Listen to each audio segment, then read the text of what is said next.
Bonsoir, c'est Aline Okaz pour ceux qui connaissent et pareil pour ceux qui ne connaissent pas. Nous sommes sur Radio Public, www.radiopublic.be. Si vous êtes bloqué chez vous, il y a toujours moyen de voyager avec les voix afro de Bruxelles capitale. C'est Aline Okaz pour l'émission Caznecdote. La première Caznecdote du jour, c'est il faut terrasser la peur avant qu'elle ne vous terrasse. Explication. La peur est une émotion très négative. Elle vous bloque dans vos entreprises, elle vous bloque dans votre vie privée, elle vous bloque dans la vie sociale. C'est-à-dire qu'on n'ose plus entreprendre par excès de timidité et de crainte. On a peur de qu'en pense-t-on, ce qui fait qu'on se bloque. Alors moi je vous conseille de développer votre sagacité, votre perspicacité pour anéantir cette peur justement qui vous bloque à tout temps, à tout moment. Voilà. Petit clin d'œil sur l'actualité, nous sommes ici avec les nouvelles mesures en Belgique, des semi-confinements, c'est-à-dire les magasins ferment, les salons de coiffure vont fermer, l'école secondaire se fera à distance en ligne, comme ça pour les gens qui n'étaient pas avertis, ils ont un petit clin d'œil sur ce qui se passe actuellement. Nous passons sur l'anecdote suivante. Tant qu'il y aura des moutons, il y aura des bergers. Tant qu'il y aura des dirigeants, il y aura des dirigés. Donc seuls les leaders savent où ils vont, les restes sont des suiveurs. Donc il faut avoir l'esprit des leaders, leadership, pour ne pas être une victime et pour ne pas suivre. Parce que souvent ceux qui suivent ne savent pas pourquoi ils suivent.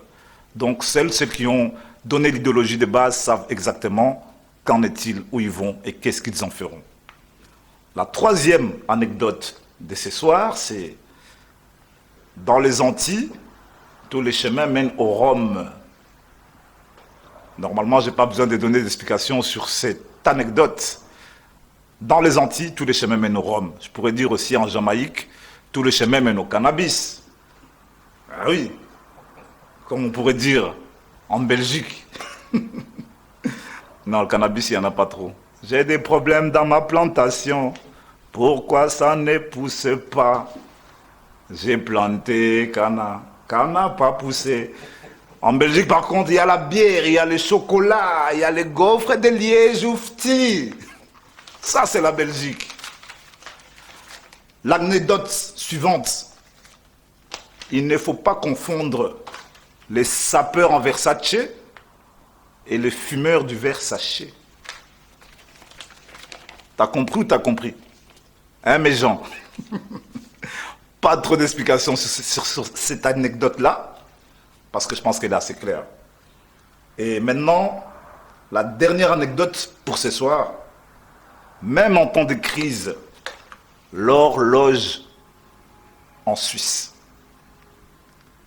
En temps de crise, l'horloge en Suisse. Ça veut dire que malgré la crise, les milliardaires les sont davantage. La classe moyenne, je pense qu'elle commence à se rapprocher de la classe qui touche le sol. Et la classe qui touche le sol commence à aller dans le sous-sol. C'est ça qui se passe en fait en temps de crise. Parce que les pauvres ont de plus en plus du mal. Les semi-pauvres deviennent pauvres. Et les très riches deviennent davantage très très très riches. Ça ne regarde que moi, comprenne qui pourra. Mais tel est mon avis. Nous sommes sur radiopublic.be. La radio et les voix afro qui vous font voyager.